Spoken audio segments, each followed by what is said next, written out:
An army of brave builders is handcrafting the world's most advanced ocean-going fleet. A state-of-the-art armada designed to do one death-defying thing: sink. When that water comes up and goes over your head and you say, holy cow, it works.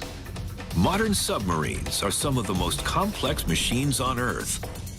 And now they are going faster, further, and deeper than ever before. Look at the size of that thing. Okay, this thing is a monster.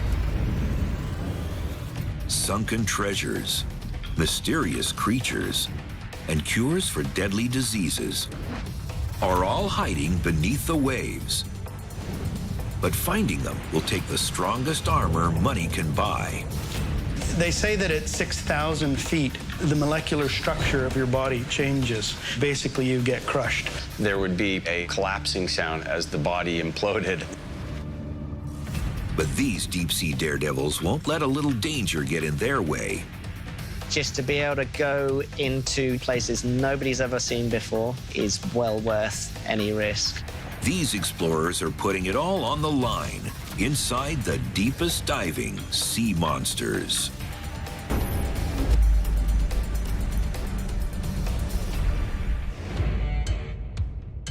Over 70% of the Earth's surface is water, and over 95% of its depths have never been explored. But our planet's deepest mystery is also its lifeblood. The ocean controls our climate. We get the majority of the oxygen that we breathe from the ocean. It's the most abundant food source on the planet. One of the major discoveries been made in the last decade is a type of sponge that may be the key to eliminating cancer. Protecting this dark and dangerous realm has never been more important.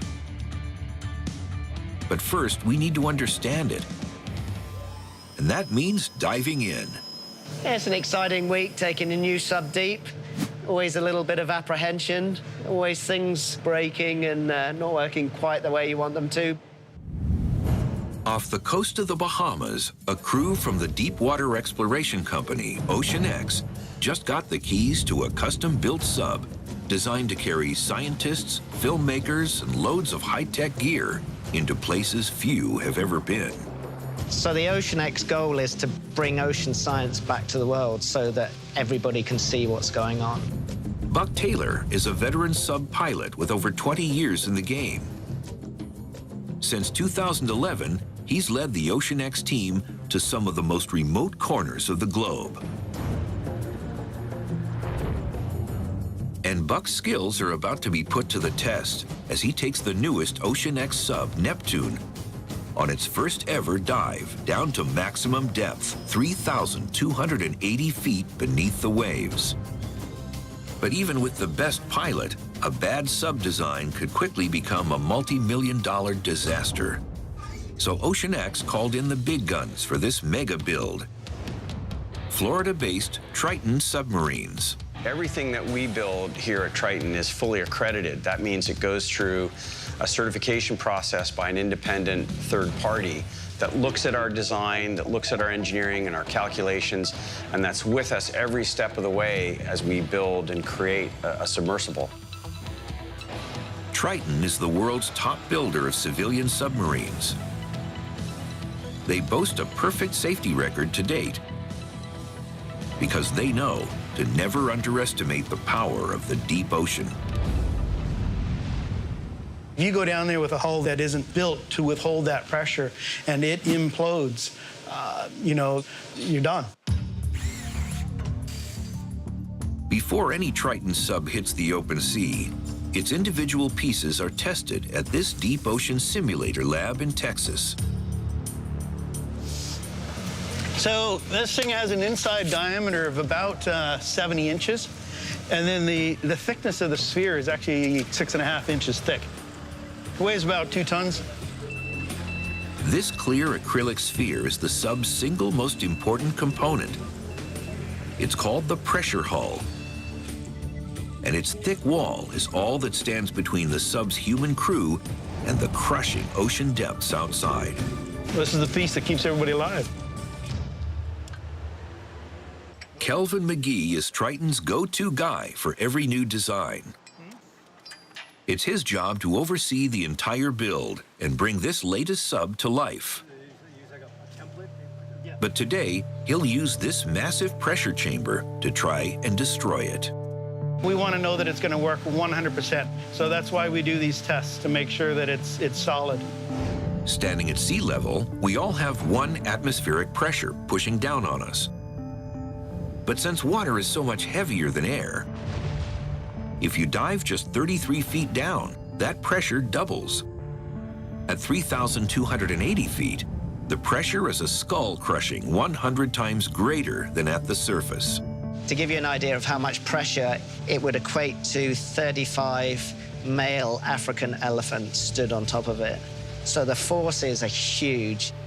Pressure is by far the biggest obstacle for deep-sea exploration. Well, we'll get it up, we'll get it close to here, and then I'll get that thing strapped underneath it, and that other one strapped on top of it. For this test, along with the sphere, 3 other airtight subcomponents are going in. Each one is vacuum sealed, and all need to withstand the intense pressure inside the chamber.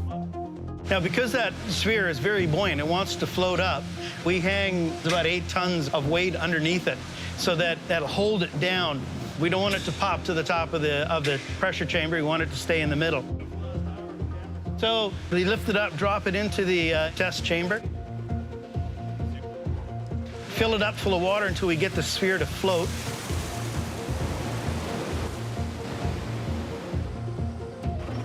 And then we fill it full of 8,000 pounds of ice to cool it. And as it goes down into the deep ocean, it gets colder down there. So we replicate that by putting the ice in the chamber. And then we put the lid on and locked her down. With the massive chamber lid secure, the team starts pumping up the pressure inside. It'll take over an hour to reach the equivalent of 3,900 feet ocean depth.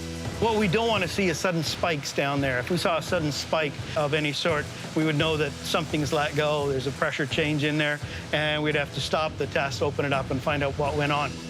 All 4 components inside the chamber are custom made and worth a small fortune. A sudden failure in any could be catastrophic for all. If something implodes, it'll probably take out everything else in there because it's a sympathetic explosion. The concussion would take everything else out. The chamber's now at max pressure. It'll hold here for 1 hour. Then they'll do it all over again. So far, so good. So it is looking good. The first cycle went beautifully. We didn't see anything to worry about. So I'm pretty confident that the second cycle will be just as well. It's a long day for Kelvin and his team. But finally, the moment of truth. Looks good so far. It's not frozen up. We'll pull it out and see what it looks like. No huge implosions are a great sign. But it's still possible that 1 or more of those airtight parts leaked. And any leak would make this test a fail. Yep. Nice suction on it still. Very good. Excellent. Yeah, you hear that? Very little, yeah. There was a little suction in it. That's good. Yeah. Yeah. Yeah. Oh, yeah. Still got suction on it. Very happy. Nothing has changed. What you're looking for is big changes. And nothing has changed. It is as it was when it went in and passed its pressure test. So we're happy, really happy. Pressure test complete. Float her up. But at Triton headquarters, a different kind of pressure is mounting. It's time to build this beast, and there's no room for error. Recalls are not an option when you're handcrafting a one-of-a-kind, life-or-death sea monster.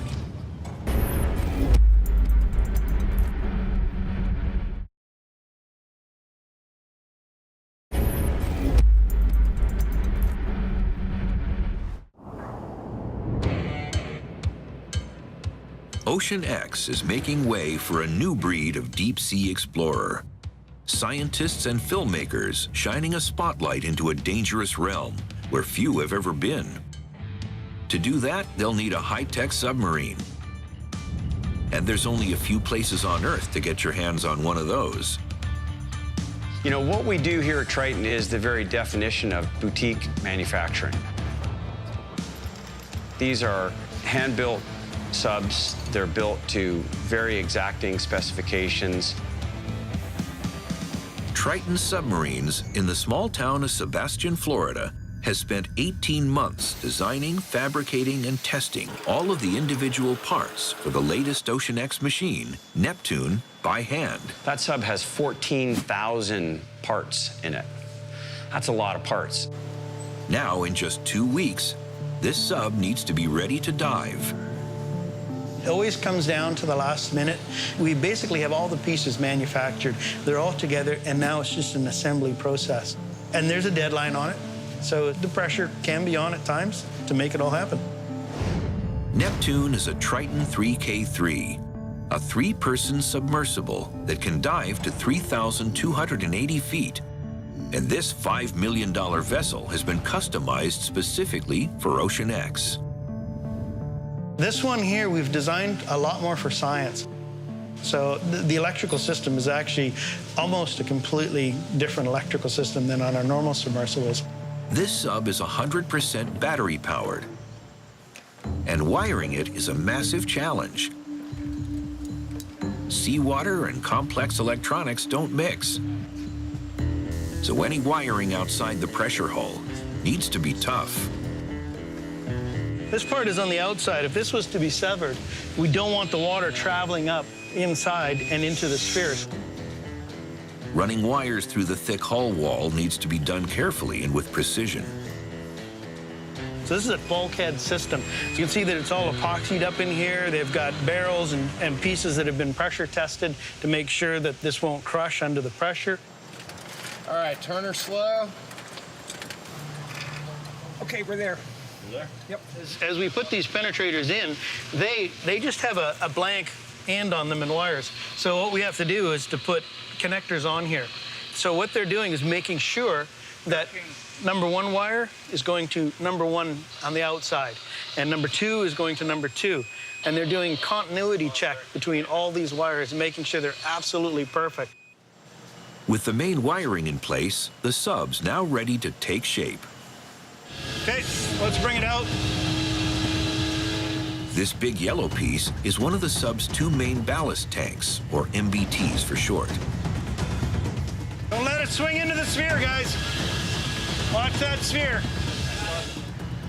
The MBTs are hollow, and when the sub's at the surface, they're filled with air to keep it afloat. All right, can we get it towards the, coming towards the sphere? Okay. But when that air vents out, water floods in, and the sub starts to dive down. That should be just about right on the money now. It's gonna start looking like a submarine very soon. Start getting these tanks on. Woo! Once the MBTs are secure, the battery pods can be installed. These 2 heavy-duty aluminum tubes that fasten onto the very bottom of the sub will be the home of the sub's power plant. From here, 2 huge banks of 32 lithium-ion batteries will pump out 300 volts of DC power. They're a lot of power, and they've been a real jump for us. We went from the lead-acid batteries to lithium technology, and what a massive improvement. And they just slide in, so they're in a dry environment. Anytime we can open them up and have a look at them. We've got water alarms and sensors throughout, so if there is a leak in that system, we'll detect it right away. The team slides the batteries into place with ease. But they run into a problem. The airtight battery pod doors won't close.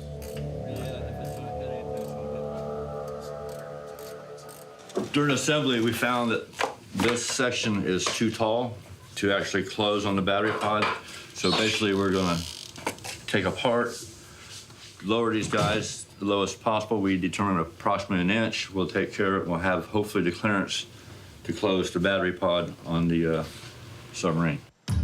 With so much technology crammed into such a small package, everything on a Triton 3K3 is a tight squeeze. Oh, what a pain. What a pain. Now the syntactic foam blocks don't quite fit. I think that corner right there, it's got to come out a little bit more. Syntactic foam is used as flotation in the sub's heavy back end.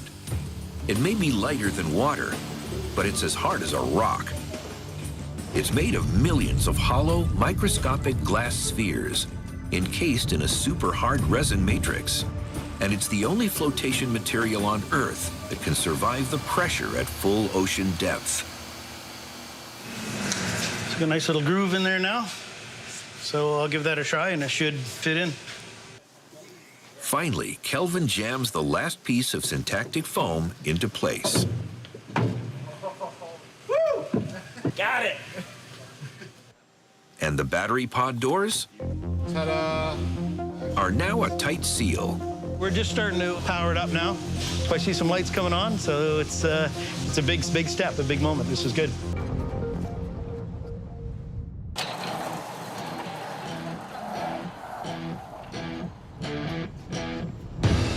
After 18 months of planning and 2 very long weeks in the shop, this Triton 3K3 is ready to ship out.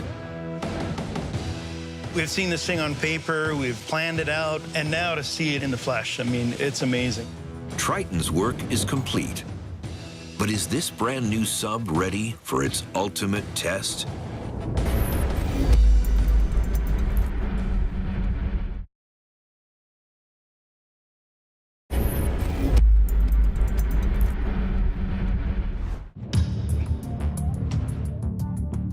The deep sea is a massive, uncharted realm. Today, companies like Triton and OceanX are pushing submarine technology to its limit, making way for endless scientific discoveries. The quest into the deep is nothing new, but underwater technology was originally driven by war.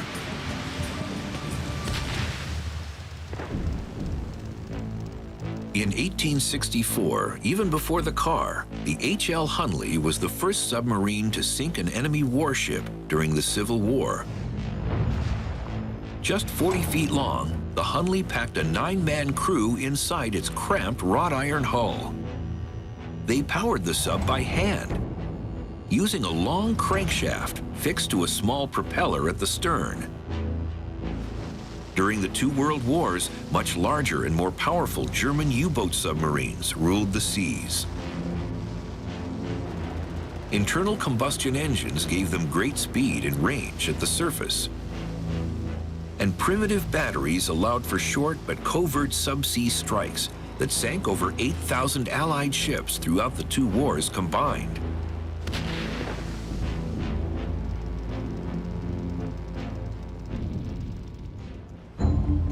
Today, modern Navy subs have gone nuclear. Russia's Typhoon class can reach depths of 1,300 feet and is the biggest submarine ever built. It's nearly 2 football fields long and as wide as a house.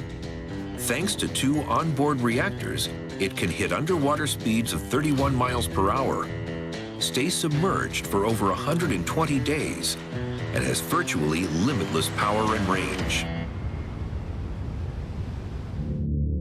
After 2 centuries of military innovation, modern deep-sea explorers like OceanX now come in peace. Their mission is science, but the dangers they face are still very real. We're currently off the coast of Nassau in the Bahamas. It's the ideal location for sea trials. Unless there's a huge storm, we can always find water to dive in. Coming up on left. Nice and slow, easy does it. Today, the brand new OceanX sub, named Neptune, just logged its very first open ocean dive. A 1,600-foot deep dip is a decent milestone, but it was just a practice run. Just half of what this machine was designed to do. Ready to haul Neptune into the hangar. The next 1,600 feet will be the true test. And Neptune will be joined by another Triton 3K3 named Nadir, bringing the Ocean X fleet up to 2. Because generally we're diving so remote, we'll put 2 subs in the water, and it's basically the buddy system. If we have a problem where, for instance, one of the subs gets caught in fishing nets or a rope, that's scary. And that's something that generally you can't deal with yourself. You need somebody else to come down and cut you out. During the practice dive, Neptune lost power to one of its thrusters. So before it can dive again, the team needs to make a repair.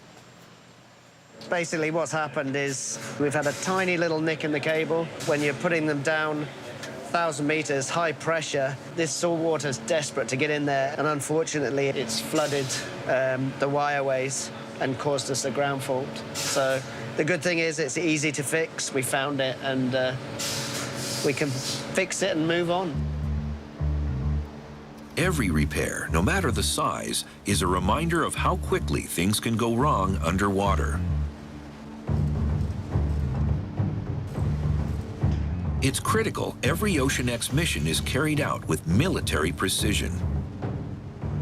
And this is the War Room, a 183-foot-long super yacht named Alusha. It's one of the most sophisticated deep-sea research platforms on Earth. She's a dedicated submarine support vessel, and she was built and designed for that. The main features are the A-frame, which we can lift the subs from the deck into the water, and then we have all sorts of winches, trolleys that the subs land on. We can go in and out. So all the back deck here allows us to put the subs into the water. Without Alusha, no Ocean X mission would be possible. But right now, all eyes are on Neptune. Okay, so this is the inside.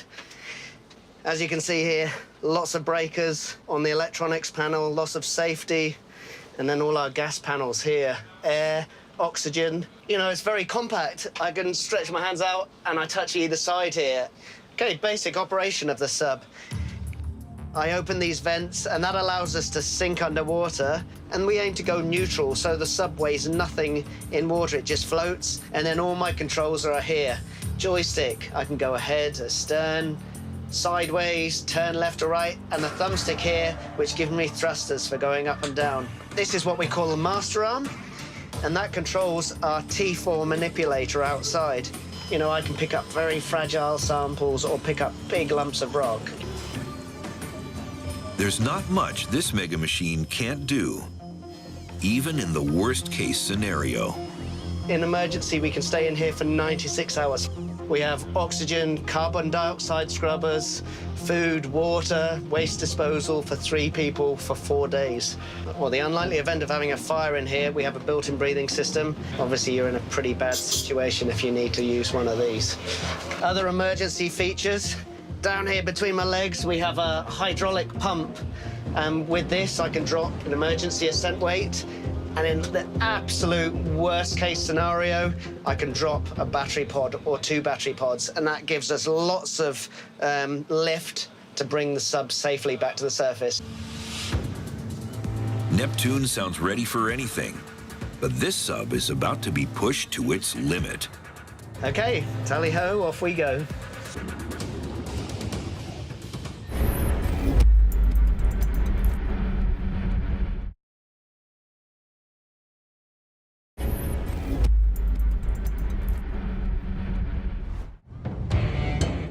Off the coast of the Bahamas, the Ocean X crew is preparing to drop Neptune and Nadir, their pair of custom-made Triton subs, to maximum depth. So cable tubing connections. Looks good. Okay. Every piece of equipment is tested before the dive. It's always a little bit nervous on the first dive. You have to be concentrated. HPU secure, minute secure. HPU and minute secure. That about right? Okay, clear for thrusters. Clear for thrusters.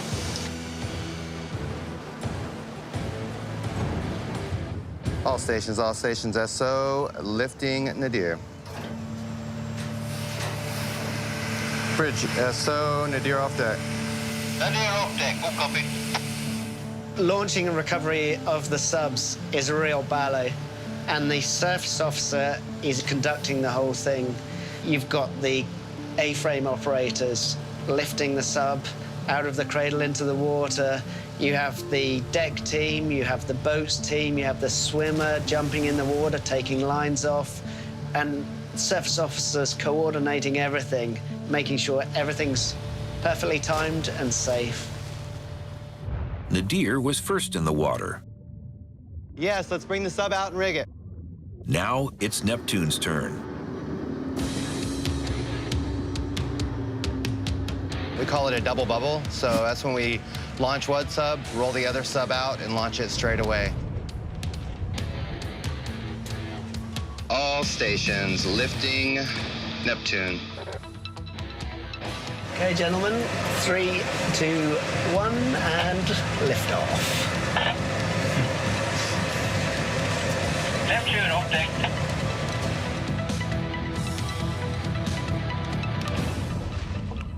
So Neptune, green board, breakers off, clear for swimmer. Green board, breakers off. Ready for swimmer.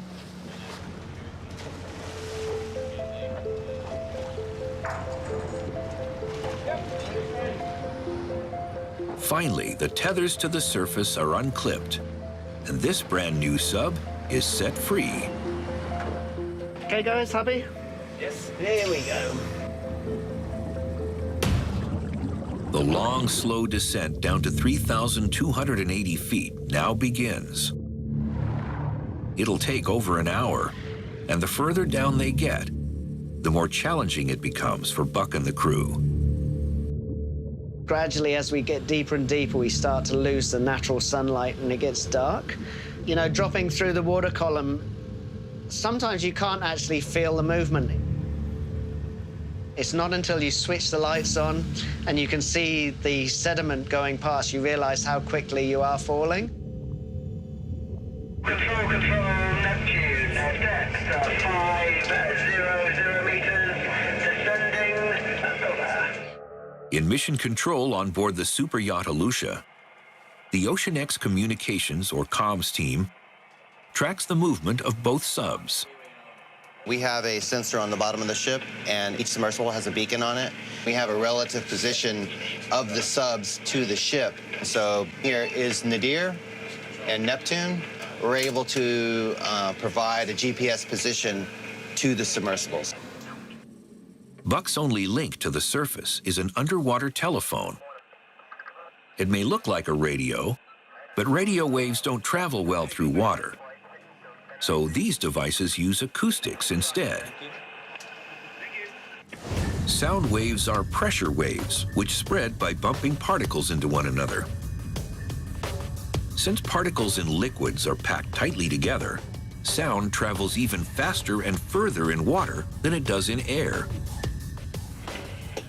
Nadir, Nadir, Nadir. Control. Copy. Both subs are now over 2,400 feet deep. But the comms have gone silent. Neptune, Neptune. Control. Copy.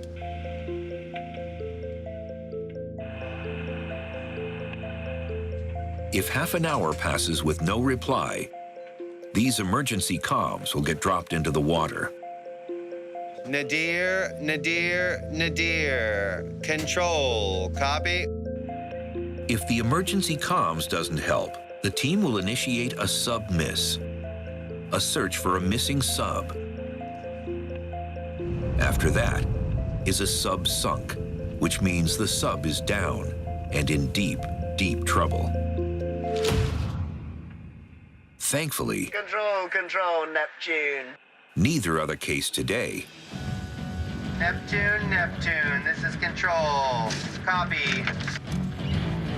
One was running hydraulics, with his manipulator, probably not hearing me.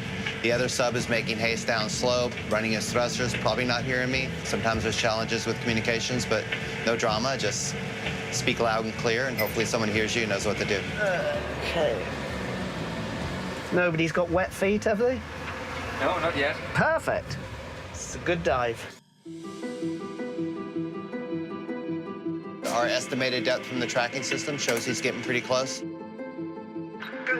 Control, Neptune. On bottom with Nadir. Over. Understood, Neptune. Congratulations. Right. Thank you. Good job, everybody. Hooray! Basic training is officially over. All Ocean X needs now is to strap on some 10K cameras and some deep-sea sampling gear, and Neptune is ready for action. So now we've got our 2 Triton submarines, one for media, one for science. We've got this great capability now. It's so important, our oceans, so, we're there. We can go out and do it now, so really excited. We know nothing about the deep ocean. There's so much to find out. Both Ocean X and Triton have proven that they thrive under pressure.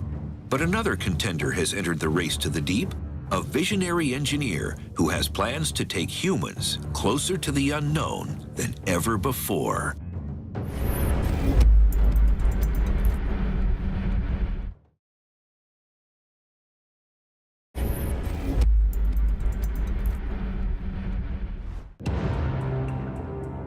Ocean exploration can be a dangerous game, and scuba can only take you so far. To go deeper, you need some serious gear. A high-tech sub works great, and thanks to advanced robotics like remotely operated vehicles or ROVs, you can now dive deep without ever getting wet. But sometimes, nothing beats getting your own hands a little dirty. So when's the last time your ROV did any underwater welding or underwater cutting or any rigging or anything like this? They simply can't. Deep-sea pioneer Phil Newton has been designing and building subs of every shape and size for decades. But his ultimate dream is to perfect an underwater suit of armor that protects against the crushing pressure of the deep. In 1984, I started to develop the first of the atmospheric diving suits called the Newt suit. The suit acts just like a submarine, so it's a submarine you wear, essentially. The thrill is when that water comes up and goes over your head and you say, holy cow, it works. That's a rush which I've never gotten over, and I love it. Phil's inspiration for an atmospheric diving suit came in 1968 during a series of experimental deep dives. We made the first North American 600-foot dives. On those dives, Phil learned firsthand the dangers of the bends. I think it was about 7 times. I got it during all those trials. Where you see these hearing aids, that's the result of having vestibular bends. So when people talk, what I hear without hearing aids is, so, that comes from vestibular bends, so I don't recommend it. The way to avoid the bends is to not be exposed to pressure. But how do you do that? Well, you do it by building a rigid shell or a submarine that you wear. So this is the exosuit. This is the latest of the atmospheric diving suits that we built. The heart of this suit, the essence of how this works, are these rotary joints. You see the joints turn like this. So how do you get this motion from rotation? You do it with these wedge-shaped spacers. And as you rotate them, they go from being straight to the working position. By rotating, the joints can freely bend without sacrificing any strength. Phil's even working on a lighter weight and more nimble swimming version of the exosuit.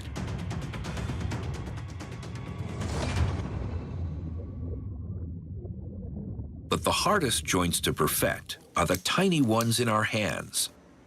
So divers are still limited by these simple pincers. And once again, Phil's hammering out a plan.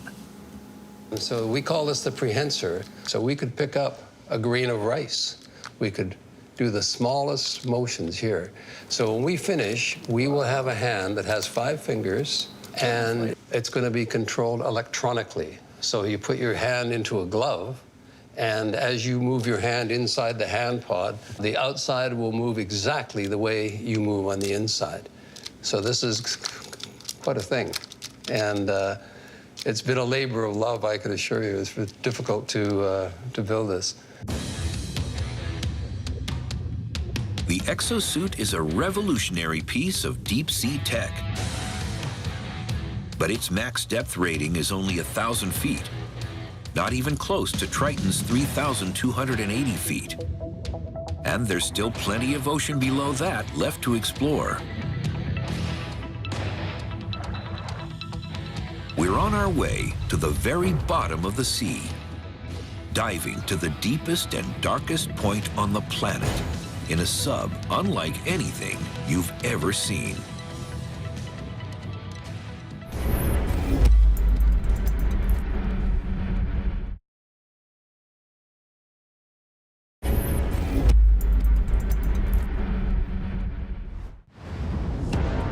The open ocean is the most hostile outpost on Earth. And the deeper you go, the darker and more dangerous it gets. There's my bottom. When the Ocean X sub touched down at 3,280 feet, the pressure crushing in on it was 100 times greater than at sea level. And the pressure rises the deeper you go. The deepest known point on our entire planet is a place called Challenger Deep. It sits nearly 36,000 feet beneath the waves. So deep that if Mount Everest was dropped into this abyss, more than a mile of water would still cover its peak. At full ocean depth, it takes 291 fully laden jumbo jets to equal the amount of weight that's pressing down on that sphere. More people have walked on the surface of the moon than have made it to the bottom of Challenger Deep. The first attempt to conquer it was in 1960, aboard a primitive sub called the Trieste. U.S. Navy Lieutenant Don Walsh and Dr. Jacques Piccard were the Trieste's 2-man crew. During the dive, both men squeezed into a steel pressure sphere that hung beneath a massive float filled with gasoline, which is lighter than water, but won't compress like air under pressure. To sink, ballast tanks at either end were filled with water to make the Trieste heavier. Once it reached bottom, iron pellets were dumped from 2 large hoppers, which made it rise back up. Despite its simple design, the Trieste mission was an incredible success. Then, in 2019, Triton decided to try their hand at the ultimate deep dive. Led by retired U.S. Navy officer Victor Vescovo. We had to stay on top of our game. It is a long ways down, and there is a lot of pressure down there. This is the Triton 36002, aka the limiting factor, LF for short. The most technologically advanced research sub ever built. The LF's pressure hull is just 5 feet across, and its 3.5-inch thick wall is built of super-strength titanium. 3 viewports and an array of low-light cameras outside give the crew a 360-degree view, and the sub's shape is designed to dive deep, fast. That one is going to travel 7.5 miles straight down. So we designed it to actually go up and down faster than it can move across the bottom. Reaching the bottom at Challenger Deep takes over 3 full hours. But the LF won't be going it totally alone. The team also deploys 3 unmanned deep-sea landers, fully equipped with HD video cameras small traps to collect invertebrates for genetic studies, and 10-liter canisters to collect large samples of bottom water. The goal is to learn as much as possible about our planet's most alien world. And on this mission, the LF goes deeper than any other sub has ever gone before. An amazing accomplishment. But what they find down there is shocking. What is that? I think it's a plastic bag. Yep. Man-made garbage in the most untouched and difficult to reach place on Earth. This discovery shines a spotlight on the direct impact we have on our oceans. But it also perfectly proves why we need companies like Triton and the high-tech subs they build to lead the charge in protecting them. We've demonstrated that we can build a craft that can take you to any depth in the ocean. So what does the future hold? I hope it involves lots of subs, because I think people, if they have the opportunity to dive in these things, it's compelling. It stays with you. You know, it's something you'll never forget. When you don't know what's down there, it's out of sight, it's out of mind. So the more people that get to see the beauty and the magic that is under the ocean, the more they're going to want to protect it and look after it.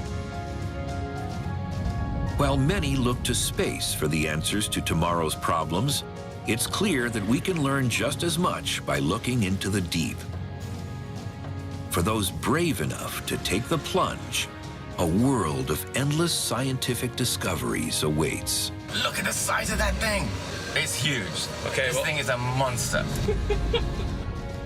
And even the most treacherous places on Earth can become the ultimate playground when you've got one of these sea monsters.